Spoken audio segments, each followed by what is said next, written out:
이 시간 성경 봉독하는 시간입니다. 함께 보실 말씀은 사도행전 11장 1절에서 30절 말씀입니다. 사도행전 11장 1절에서 30절까지의 말씀입니다. 19절부터 30절까지 한 절씩 교독하시고 마지막 절 합독하시도록 하겠습니다. 그때 스데반의 일로 일어난 환난으로 말미암아 흩어진 자들이 베니게와 구브로와 안디옥까지 이르러 유대인에게만 말씀을 전하는데 고레네 및 안디옥에 이르러 헬라인에게도 말하여 주 예수를 전파하니 주의 손이 그들과 함께 하심에 수많은 사람들이 믿고 주께 돌아오더라.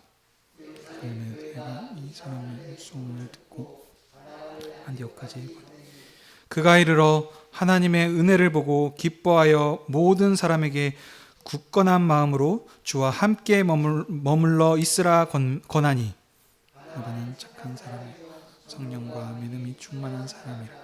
이에 큰 무리가 주께 더하여 지더라. 바나바가 사울을 찾으러 다소에 가서 만남에 안디옥에 데리고 와서 둘이 교회에 1년간 모여 있어 큰 무리로 가르치고 오고 제자들이 안디옥에 비로소 그리스도인이라 일컬음을 받게 되었더라. 그때 선지자들이 예루살렘에서 안디옥에 이르니 그 중에 아가보라는 사람이 일어나 성령으로 말하되 천하에 큰 흉년이 들리라 하니 글라디오대에 그렇게 되니라. 제자들이 각각 그 힘대로 유대에 사는 형제들에게 부조를 보내기로 작정하고 이를 실행하여 바나바와 사울의 손으로 장로들에게 보내니라. 아멘. 자리에 앉아주십시오.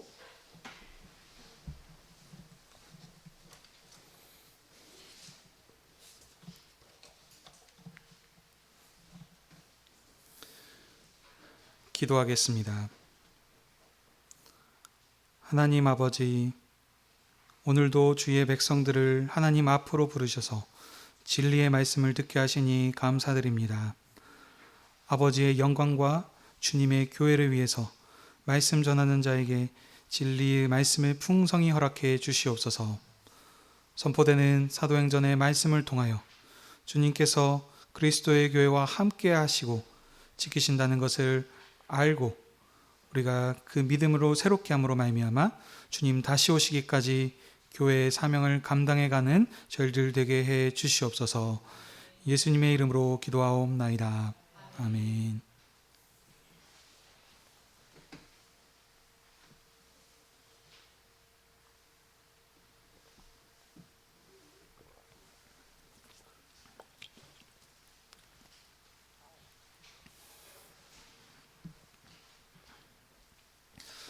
오늘은 사도행전 11장 1절에서 30절까지의 말씀을 가지고 안디옥의 그리스도의 교회가 세워짐이라고 하는 제목으로 함께 은혜를 나누기 원합니다.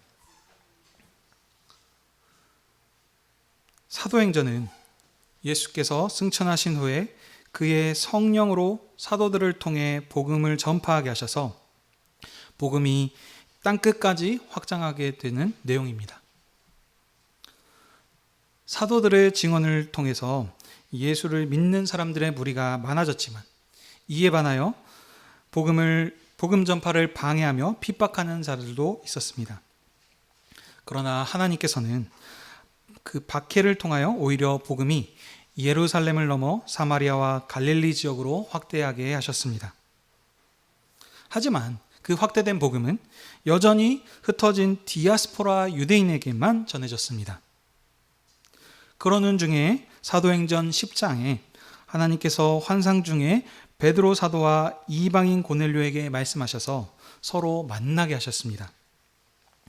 여기 고넬료는 이방인이었지만 유대인의 하나님을 경외하고 또 그 도를 따라서 많은 구제로 사랑을 베풀어서 온 유대 족속에게 칭찬을 듣는 사람이었습니다. 그러나 그는 할례받지 않는 이방인이어서 하나님의 이스라엘 회중에 들어올 수 없는 사람이었습니다. 그러나 이제 하나님께서 성전 뜰 밖에 있는 이방인을 유대인과 구별 없이 하나님 품 안으로 부르셨다라고 하는 내용이 10장의 내용이었습니다.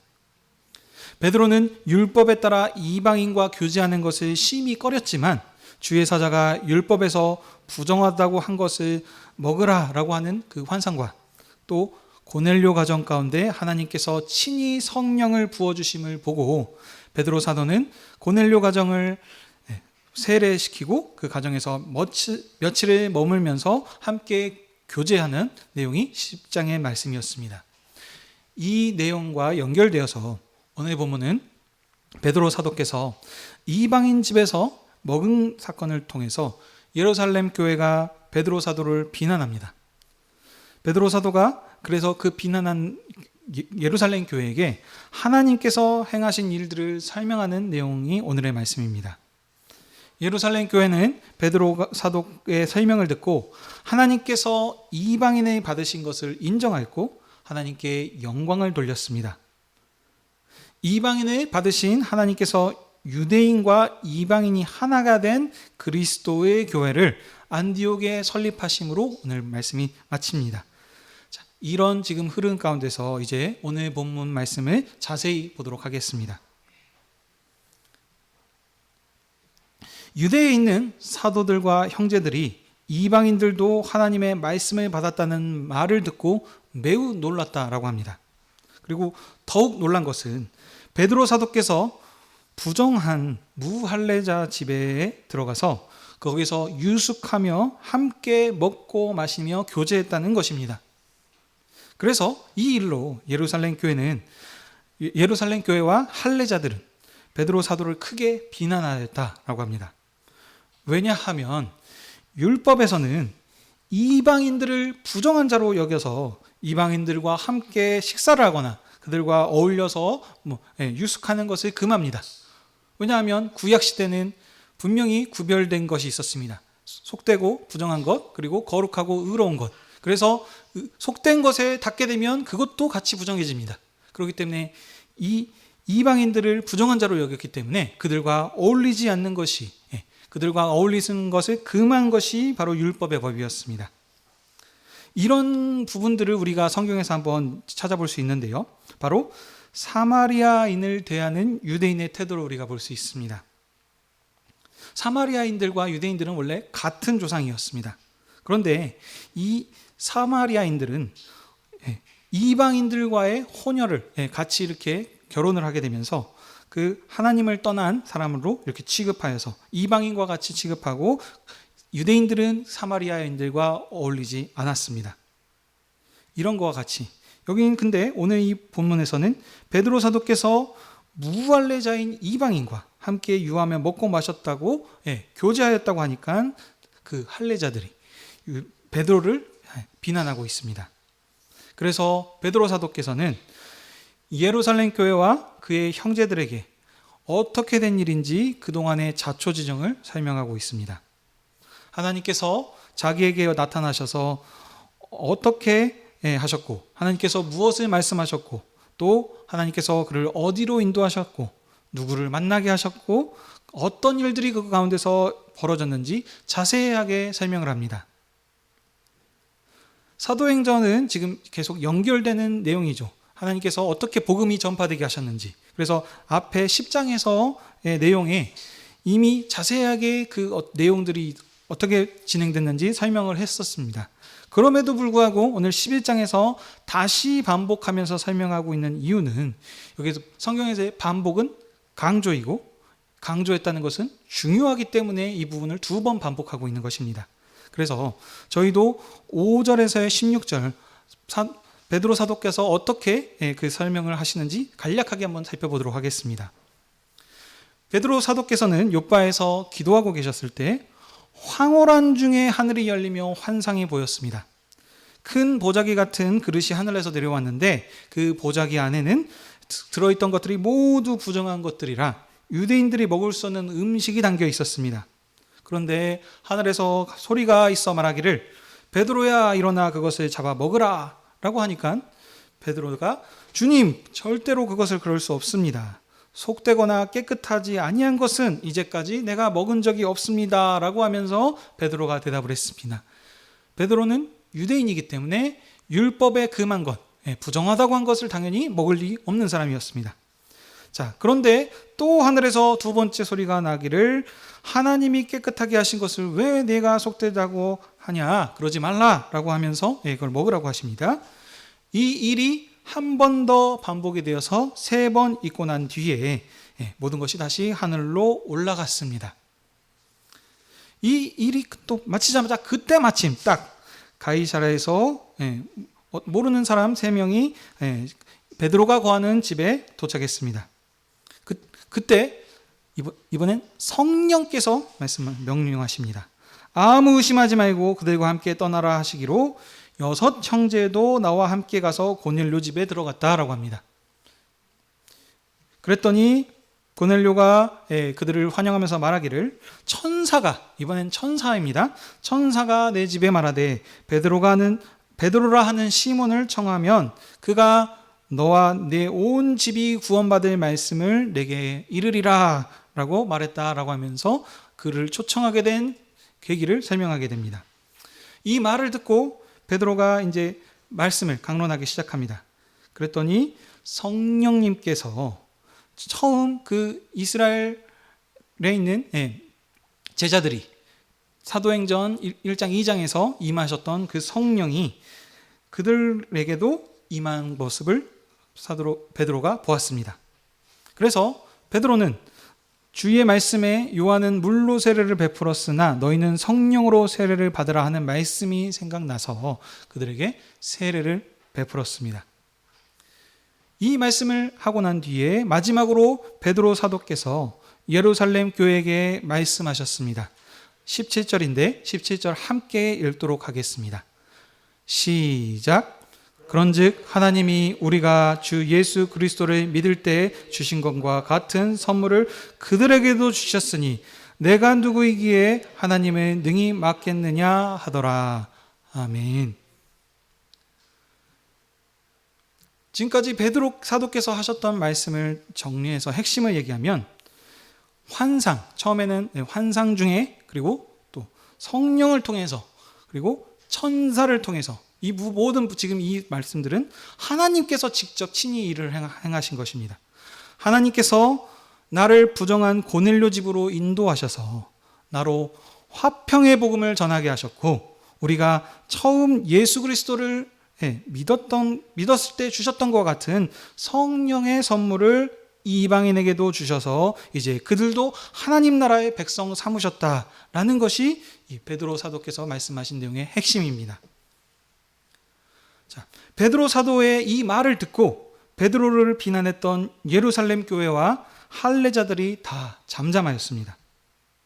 그리고 이르기를 그러면 하나님께서도 이방인에게도 생명을 얻는 회개를 주셨다라고 하면서 하나님께 영광을 돌렸습니다. 이 일로 이제는 비로소 성소 밖에서 섬겼던 그 이방인들도 이제 하나님께서 받으시는 새 백성으로 삼으셨다고 이것을 예루살렘 교회가 인정하고 확정했던 것입니다. 이방인은 하나님의 언약을 맺은 백성이 아니었기 때문에 하나님의 율법을 받지 않았습니다. 율법은 하나님과 언약을 맺은 언약 백성에게 주신 말씀입니다. 근데 이방인들은 언약을 맺은 적이 없기 때문에 그들은 율법과 언약 밖에 있던 자들이었습니다. 그래서 이방인들은 하나님과 관계가 없었지만 또 그런 중에 그 이방인들 중에서는 또 신실한 자들이 유대인의 안에 들어와서 함께 거하는 사람들도 몇 명 있었습니다. 그렇지만 그들이 하나님을 경외할지라도 그들은 여전히 성소 밖에서 하나님을 섬기고 만날 수 있었습니다. 분명히 구약에는 간극이 있었습니다. 그러나 이제는 유대인에게 부어주셨던 것과 같은 성령을 이방인에게도 부어주셔서 이방인을 하나님의 성소 백성으로, 하나님의 언약 백성으로 구원하신 것입니다. 하나님께서 유대인의 사도들을 통해 만민을 불러 모으시는 교회의 토대를 놓으셨습니다. 이제는 유대인이나 이방인이나 구별 없이 하나님께로 돌아올 수 있도록 새로운 시대를 여신 것입니다. 이것이 베드로 사도께서 전하신 화평의 복음입니다. 이 일이 있은 후 19절에 또 보시면 또 여기서 그때는 하면서 말씀합니다. 여기 그때는 위에 있던 말씀을 받는 말씀이죠. 방금 지금 하나님께서 예루살렘 교회가 하나님께서 이방인들을 받으셨다라고 하는 것을 인정하고 확증했던 일이 일어났을 그때에 또 어떤 다른 일들이 있었냐면, 예루살렘 교회가 이방인들을 받아들였을 때 스데반의 일로 일어난 환난 때문에 흩어졌던 자들이 복음을 전파했다라고 합니다. 여기서 말하는 이 스데반의 일은 사도행전 7장의 내용이죠. 스데반 집사님이 복음을 전하다가 돌에 맞아서 죽은 사건을 말합니다. 스데반 집사님이 죽게 된 일을 시작으로 예루살렘 교회에 큰 박해가 시작되었습니다. 그래서 사도 외에는 모두 유대와 사마리아와 온 땅으로 흩어졌다라고 말했습니다. 그 흩어진 사람들이 그냥 흩어진 것이 아니고 두루두루 다니며 복음의 말씀을 전파하였다라고 합니다. 그 흩어진 사람들이 사마리아의 복음을 전했고, 땅끝에서 온 에티오피아의 고위 관료에게까지도 복음을 전했고, 여러 성을 두루 다니면서 복음을 전했습니다. 우리들이 사도행전을 통해서 다 살펴봤던 내용입니다. 근데 여기서 끝이 아닙니다. 여기 심지어 오늘은 어디였냐면, 흩어진 자들이 해변에 있는 베니게와 구브로라고 하는데, 여기 이곳은 섬입니다. 그리고 안디옥까지 이르러 복음을 전파했다라고 합니다. 이 안디옥은 예루살렘에서 약 480km 정도 떨어진 곳입니다. 서울에서 부산이 400km가 안 되죠? 더 훨씬 더 먼 거리입니다. 이스라엘 지역은 거기 이 예루살렘의 중심인데, 이스라엘 북쪽 국경 지역 저 끝에 부분은 어디냐면 갈릴리입니다. 근데 여기 지금 이 복음은 갈릴리를 한참 넘어서 시리아의 연역에 속하는 안디옥까지 지금 이르게 됐다라고 지금 말하고 있습니다. 사람들이 그리스도의 복음을 전하지 못하도록 박해했지만, 그 박해 때문에 오히려 복음이 이방인들이 사는 지역까지 확대되게 하나님께서 사용하셨습니다. 구약에서의 개념을 좀 보시면, 복음이 지금 보시면 아까 베니게와 구브로 섬까지 이렇게 미쳤다라고 했습니다. 이 복음이 섬과 이스라엘의 국경을 넘어서 전해졌다라는 것은 복음이 땅 끝까지 전파됐다라고 하는 것이 구약의 의미입니다. 본래 유대인들은 유대인에게만 말씀을 전했습니다. 근데 여기 안디옥에 이르러서는 보시면 이방 땅에 흩어진 유대인들 중에 몇 사람이 헬라 사람에게도 복음을 전파했다라고 말합니다. 헬라 사람은 이방인입니다. 그리스 사람이라고 볼 수 있겠습니다. 주님의 손이 복음을 전파했던 그 사람들과 함께 하시니 많은 사람들이 주님을 믿고 하나님께로 돌아왔습니다. 스데반의 일로 교회가 많은 핍박과 고난이 있었지만, 그러나 주님께서는 핍박 중에 있는 교회와 함께 하셔서 박해에도 불구하고 예루살렘과 이스라엘을 넘어 전 세계로 복음이 확장되게 하셨습니다. 예루살렘 교회가 안디옥의 헬라인들이 그들이 주님을 믿고 돌아왔다는 소식을 듣자 바나바를 안디옥에 오늘 보냈습니다. 이전에 이 사건과 좀 대비를 해보자면요, 8장 14절에 사마리아 사람들이 하나님의 말씀을 받았다는 소식을 들었죠, 예루살렘 교회가. 그랬더니 예루살렘 교회가 그때는 베드로와 요한을 보냈습니다. 두 사도를 보낸 것은 증인의 수였기 때문에 예루살렘 교회의 대표로 그들이 가서 그것을 확증하는 이런 지금 사건이었습니다. 그런데 오늘 안디옥 교회에 있는 헬라인들에게는 하나님의 말씀이, 그들도 사마리아인들과 같이 하나님의 말씀을 받았다라는 소식을 듣자 사람을 보냈는데 바나바 한 명만 보냈습니다. 만일 예루살렘 교회가 안디옥 교회를 하나님께서 받으신 교회로 확증하려고 했다면, 사마리아 교회와 같이 그들을 확증하려고 했다면 증인의 수인 두 사람을 보냈을 것입니다. 근데 예루살렘 교회는 안디옥에 바나바 한 사람만 보냈죠. 그것은 하나님께서 이방인을 받으셨다라는 것을 확증하려고 보낸 것이 아니라 그 새롭게 시작된 교회를 격려하기 위해서 보낸 것입니다. 문맥을 따라서 볼 수 있습니다. 그 뒤에서 지금 어떻게 설명하고 있는지. 안디옥 교회 헬라인들이 예수님을 천국의 왕으로 믿고 죽게 돌아왔다는 은혜의 소식을 듣고 큰 감격을 해서 교회를 격려하기 위해 예루살렘 교회가 대표를 안디옥 교회에 보낸 것입니다. 이 예루살렘 교회가 안디옥에 보낸 이 바나바는 24절에 이렇게 말하죠. 착한 사람이요 성령과 믿음이 충만한 사람이었다라고 말씀합니다. 이 바나바라고 하는 사람은 사도행전에서 여러 번 언급됐습니다. 기억하시는지 모르겠지만 4장 36절에 보시면 바나바는 사도의 교회가 처음 설립되었을 때 자기의 소유를 팔아서 사도들의 발 앞에 두어서 가난한 사람이 없다 할 만큼 구제에 앞장섰던 믿음의 사람이었습니다. 또 바나바는 위로의 사람이라고 할 만큼 교회에 보살피는 일에 온 마음을 쓴 사람인데 9장 26절에 28절을 보면요. 예루살렘에서 형제들이 사울과 교제하기를 두려워했었습니다. 왜냐하면 사울이 그동안은 계속 예수 믿는 사람들을 잡으러 다녔거든요. 근데 이제 이 사울이 바뀌었다 그러니까 당연히 두려워했었죠. 그때 하나님께서 바나바를 사울에게 보내셔서 사도들에게 가서 그가 길에서 어떻게 주님을 만났는지, 그리고 주께서 그에게 하신 말씀이 무엇인지, 또 사울이 다메섹에서 예수의 이름을 전하다가 어떻게 고난을 받았는지 예루살렘 교회와 그 형제들에게 이 설명을 하고 해줘서 예루살렘과 사울이 교제할 수 있도록 중재를 했던 사람이 이 바나바였습니다.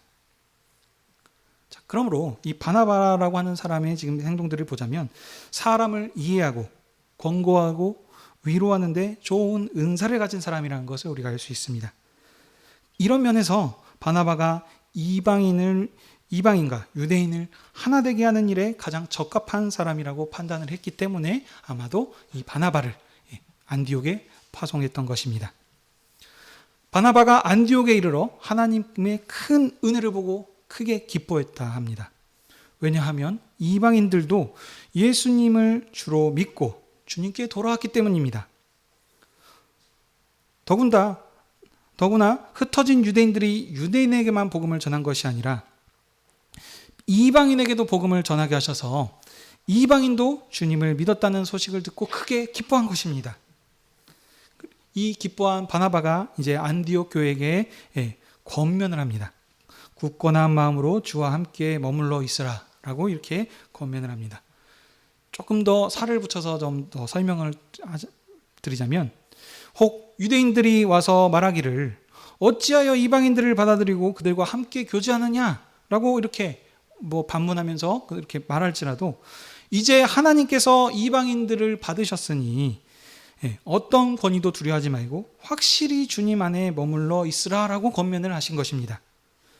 십자가에서 못 박아 죽인 예수님을 하나님께서 죽은 자 가운데서 살리셔서 주와 그리스도로 삼으셨으니 이 주님을 확실히 붙들고 유대인들의 그 어떤 박해도 두려워 말고 예수께서 하늘의 왕이심을 굳게 붙들라라고 그들을 권면한 것입니다. 24절에 성령과 믿음이 충만한 바나바의 가르침을 통해서 이제 결과가 더 큰 무리가 주님께 돌아왔다라고 말합니다. 복음이 계속해서 점점점 확장되어 갑니다. 그래서 믿는 사람이 또 너무나 많아지게 되자 혼자 그들을 다 가르치는 것을 감당할 수 없을 정도가 되었습니다. 그래서 바나바가 다소에 있는 사울에게로 갑니다.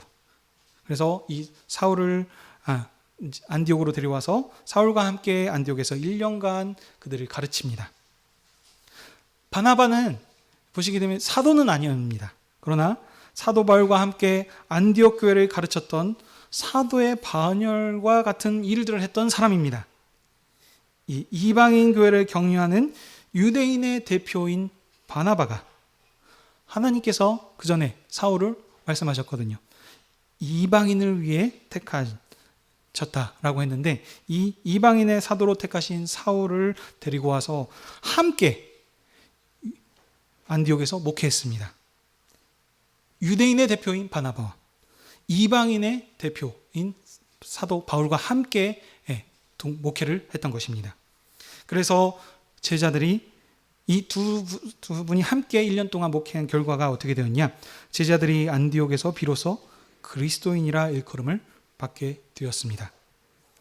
아멘. 이제 드디어 그리스도의 교회가 설립이 되었습니다.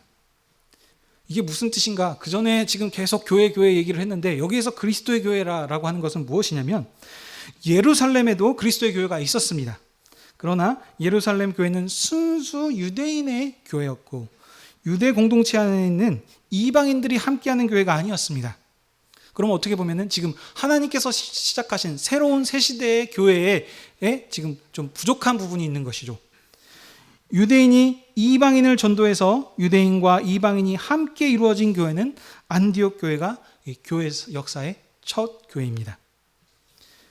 그리스도의 교회는 유대인이나 이방인이나 함께 모인 새로운 하나님 나라의 공동체입니다. 바로 이 공동체가 그리스도인이며 그리스도의 교회이며 그리스도의 것으로 드려진 새로운 나라의 하나님 나라 공동체입니다. 유대인과 이방인이 함께하는 새로운 나라 하나님 나라 공동체, 예수님을 하나님 나라 왕으로 복종하는 새로운 하나님 나라의 공동체, 그 그리스도의 교회가 여기서 출범하게 된 것입니다. 27절에 또 보시면 그때에라고 하면서 그 때를 자꾸 얘기합니다. 여기서 이 지금 그리스도인이라 일컬음을 하면서 지금 교회가 출범한 이때에 예루살렘에서 선지자들이 안디옥에 지금 이릅니다. 그들이 그 중에 아가보라는 사람이 예언을 하기를 천하에 큰 흉년이 닥칠 것이라고 합니다. 그래서 그 선지자의 예언대로 글라우디오 때에 천하에 큰 흉년이 들었습니다. 이 예루살렘에서 왔다는 것은 아마 지금 예루살렘 중심으로 얘기를 하겠습니다. 그래서 지금 흉년이 언약의 땅이었던 처음 복음이 시작됐던 유대 땅에서도 지금 닥쳤다는 것을 알 수 있습니다. 그래서 안디옥 교회가 각각 힘 닿는 대로 유대에 사는 형제들에게 부조를 보내기로 작정하고 헌금을 모으기 시작합니다. 그리고 그 모은 헌금을 바나바와 사울을 통해서 예루살렘 교회에 보냈습니다. 유대인과 이방인으로 구성된 안디옥 교회가, 특별히 이방인의 중심을 이룬 안디옥 교회가 예루살렘 교회에 사랑의 선물을 보냈습니다. 본문에서는 정확하게 언급을 하고 있지는 않지만 안디옥 교회가 부조금을 바나바와 사울의 손에 들려 보냈기 때문에 예루살렘 교회는 그 안디옥 교회가 받았던 선물을 아주 기뻐하며 받았을 것입니다. 바나바와 사울이 부조금을 들고 예루살렘 교회에 가자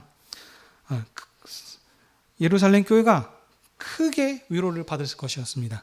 어려운 가운데 지금 흉년으로 인해서 먹을 것이 없는, 어떻게 보면 지금 힘든 상황 가운데 그런 위로가 얼마나 큰 위로였고 감사였고 은혜였을지 우리가 짐작할 수 있습니다. 이제 이방인 교회와 유대인의 교회가 이 부조로 하나가 되었습니다. 그냥 말로만 하나의 그리스도의 교회가 됐다라는 것이 아니고 실제로 지금 사회 가운데서 지금 적용하고 이것을 지금 확증한 것입니다. 유대인이 가진 복음이 부요함이 이제 이방인에게 전해져서 이방인이 구원을 얻은 것처럼 이제 큰 흉년이 이방인이 가진 재울의 부요함을 가지고 가난한 유대인의 도시를 도와서 서로가 하나님의 은혜를 평균케 하는, 그래서 하나님의 은혜가 나눔으로 더하게 되는 이 일을 하나님께서 하셨습니다. 그리하여 예루살렘 교회와 안디옥 교회가 하나 되었습니다. 10장부터 시작한 고넬료 가정에 성령을 부어주시는 사건으로 유대인이나 이방인이나 구별 없이 하나님 나라의 백성이 되기 하신 하나님께서 이제 예루살렘 교회를 통하여 이 일을 확증하셨습니다. 그리고 동시에 스데반의 일로 박해를 피해 흩어진 자들로 열방의 복음이 전파되게 하셨습니다. 흩어진 유대인들의 전파로 이제 이스라엘을 넘어 헬라인들까지 복음이 전해져서 하나님을 멀리 떠나 있었던 이방인들이 하나님의 품 안으로 들어오게 하셨습니다. 그래서 유대인들이 그 소식을 듣고 기뻐해서 격려하기 위하여 바나바를 보냈고, 바나바는 사도 바울과 함께 안디옥에서 1년 동안 가르쳐서 이때부터 비로소 그리스도인이라 일컬음을 받게 하는 일들이 생겼습니다. 이것이 바나바와 사울이 1년 동안 가르쳤던 그 열매였습니다. 그러므로 이제 드디어 유대인과 이방인이 함께 하나님을 경배하는 진정한 그리스도의 교회가 시작되고 설립된 것입니다. 유대인과 이방인이 함께 예수님을 그리스도로, 곧 천국 왕으로 복종하는 교회가 시작된 것입니다. 그리고 말뿐만이 아니고 흉년으로 어려운 가운데 있는 유대 교회를 안디옥 교회가 부조함으로 하나됨을 서로 실천하였고 그것을 확증한 것입니다. 안디옥 교회는 하나님께서 지금 모든 일들을 하셨습니다. 성령으로, 천사로, 환상 중이 하나님의 함께 하심으로 이 안디옥 교회를 굳게 믿음 위에 세우셨습니다. 그래서 이 믿음 위에 세워진 이 안디옥 교회가 선교의 사명을 감당하는 전초 기지의 역할을 했습니다. 후에 보시게 되면 사도 바울이 이제 전도 여행을 합니다. 2차, 3차까지 하는데 그때 이 안디옥 교회가 선교 여행에서 대단히 중요한 역할을 감당하게 하셨습니다. 이 안디옥 교회를 첫 시작으로 그래서 복음이 확장되어 갔는데, 안디옥 교회에 전해졌던 이 복음이 이제 안디옥을 넘어 세계 곳곳에 전파되게 하셨고, 더 나아가 지구 반대편에 있는 동방의 대한민국까지 전해지게 하셨습니다. 우리는 언약 백성이 아니었고 이방인에 따라 이방인과 같이 조상신을 섬기는 사람들이었습니다. 하나님을 떠나서 세상의 여러 풍습들을 섬겼고 조상께서 물려줬던 그 유전을 따라서 우리 마음대로 살았습니다. 하나님의 말씀을 따라서, 하나님의 율법을 따라서 살았던 언약 백성은 아니었습니다. 그런데도 불구하고 하나님께서 이제 그리스도로 말미암아 율법과 할례를 넘어서는, 그래서 더 큰 은혜의 시대, 모든 민족을 주님으로 품 안으로 부르시는 그 시대를 시작하게 하셨습니다. 그래서 하나님께서 아브라함에게 약속하셨던 너로 인하여서 모든 민족을 복주시겠다라고 하는 그 언약을 이루셨습니다. 주님께서 우리를 위해 몸을 내어주셔서 우리로 주님의 부유하심을 참여하도록 하셨습니다.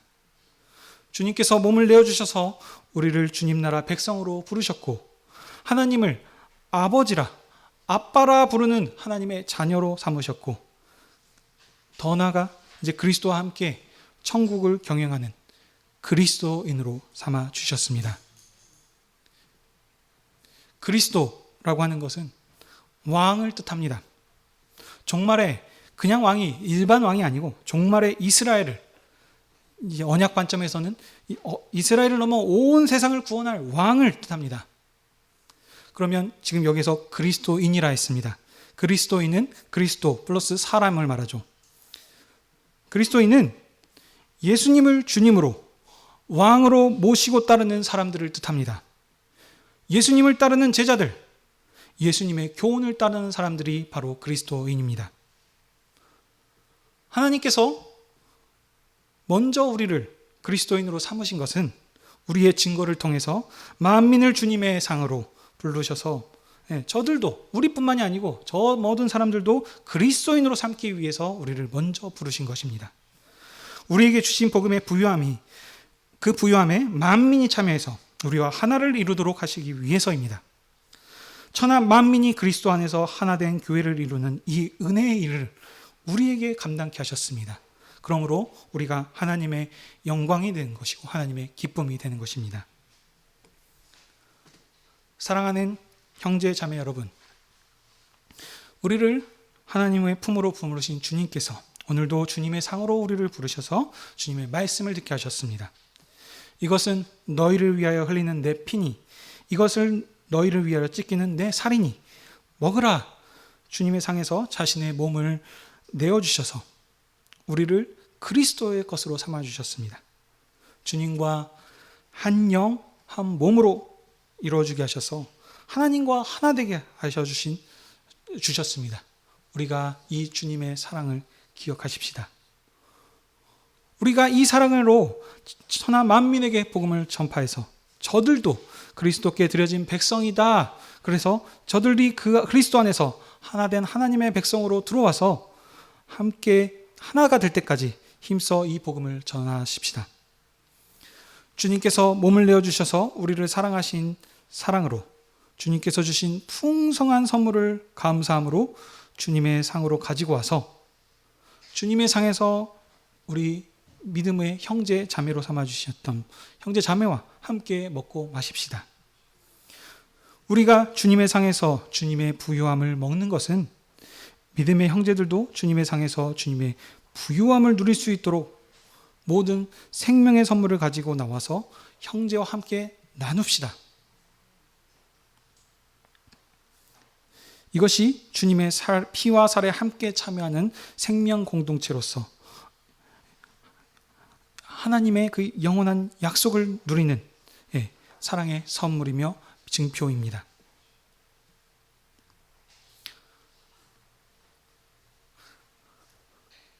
성경은 언약 역사라고 했습니다. 약속의 말씀입니다. 단지 어떻게 잘 먹고 잘 사는 것을 우리에게 말씀하시는 것이 아니고 말씀을 통해서 계속 말씀하시는 것, 하나님이 이처럼 우리를 사랑하셔서 그 모든 약속 하나하나를 어기지 않고 다 이루셨다. 그러니 그 약속의 말씀을 믿고 하나님의 백성으로서 그 빛과 소금의 역할을 감당하면서 살라고 하신 말씀으로 우리에게 주신 것입니다. 수없이 많은 우리 수없이 배반에도 불구하고 하나님께서는 그 약속을 저버리지 않으시고 하나님의 역사 경영을 이루셨습니다. 오늘 아침에 증거했던 아브라함의 말씀에서도 마찬가지였고 오늘 이 사도행전의 말씀을 통해서도 마찬가지입니다. 그 약속을 하나도 어기시지 않으셨습니다. 그러므로 이 말씀을 통해서 우리는 하나님을 온전히 100% 신뢰할 수 있는 것입니다. 하나님께서 오늘 이 말씀을 한 문장으로 좀 정리를 하는 문장이 있을 것 같습니다. 함께 좀 말씀을 찾아보기를 원하는데요. 마태복음 28장 20절의 말씀입니다. 신약성경 52페이지입니다. 마태복음 28장 20절의 말씀입니다. 다 찾으셨으면 함께 봉독하도록 하겠습니다. 시작. 내가 너희에게 분부한 모든 것을 가르쳐 지키게 하라. 볼지어다 내가 세상 끝날까지 너희와 항상 함께 있으리라 하시니라. 아멘. 하나님께서 우리를 먼저 그리스도인으로 삼으신 것은 우리에게 가르쳐 주셨던 것들을 가르쳐 지키게 하기 위하셨습니다. 그리고 우리에게 그냥 하라고만 시키신 것이 아니고 분명히 약속의 말씀으로 말씀하셨습니다. 어디에 있든지 너희와 항상 함께 해주시겠다라고 우리에게 약속의 말씀으로 주셨습니다. 그러므로 우리는 세상에 어떤 역경과 고난이 있을지언정 두려워할 것이 없습니다. 왜냐하면 박해 속에서도 복음이 전 세계 만방으로 퍼져가게 하셔서 우리를 언약 백성으로 부르신 이 하나님께서 지금도 살아계셔서 교회와 함께 하시고 있기 때문입니다. 하나님의 신실하신 사랑과 몸을 내어주신 주님의 사랑이 우리의 믿음을 부욕케 하셨으니 우리들도 몸을 내어주신 주님의 사랑으로 형제의 믿음을 부욕케 하여 저들을 그리스도의 백성으로 삼으십시다. 천하 만민에게 오직 예수님께서 하나님의 아들 그리스도이심을 전파하여 만민이 그리스도께 속한 백성으로 구원하십시다. 그리하여 천하 만민이 그리스도 예수 안에서 하나님을 아버지라 부르는 주님의 백성으로 구원하고 그리스도 예수의 백성이 될 수 있도록 오직 주님만을 힘있게 전파하는 부활의 증인들이 다 되십시다. 아멘. 기도하겠습니다.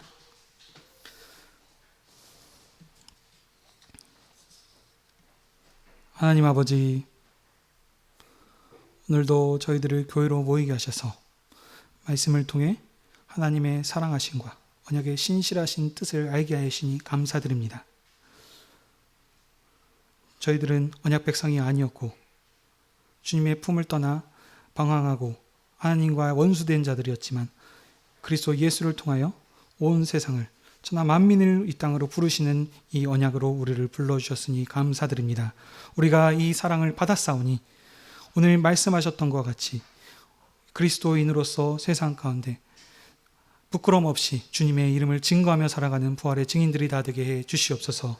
우리의 증언을 통해 우리만 누리는 이 복음을 누리는 것이 아니고 온 세상 만민이 천하 만민이 주님께 돌아와 모든 풍요를 누리는 평화의 복음이 선포할 수 있도록 허락하여 주시옵소서. 감사드리며 이 모든 말씀 예수님의 이름으로 기도하옵나이다. 아멘.